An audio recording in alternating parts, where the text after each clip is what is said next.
supieras lo que callo, no te sería tan fácil hablar de mí. Si pudieras imaginar tan solo un poco de lo que debo cargar para no verme en el suelo y defraudar a los que realmente creen en mí. Así nació la frase y verbo en este tema. Así de complejas son mis ideas claras, que personas pendejas no se crean perfectas y no son sanas. Van a darle mi vueltas al mismo asunto. No me juzgues que yo no te juzgo. Esto no es un juego, mi vida no debería serlo, pero qué ironía, mientras escribo mis ideas al Word tengo bien dibujada mi sonrisa, porque a las 3 AM dedicártela no me hará ningún huevón.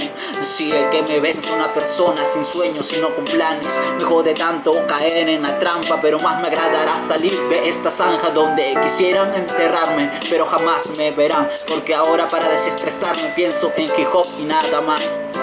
Como siempre estarán mis cariños contigo, sé Fabricio, porque sé que esperarás a papá y lo perdonarás. No soy tu tío, mucho menos un buen amigo tuyo. Daría lo que fuera por de tu parte tener un quizás. Alguien que te vio y se enamoró, como no. Pero por supuesto si soy quien te recuerda y te extrañará. Soy el que te hace temas pero no te las cantará, pues prefiero mil veces contarte un buen chiste de los míos para verte sonreír antes de hacerte así llorar.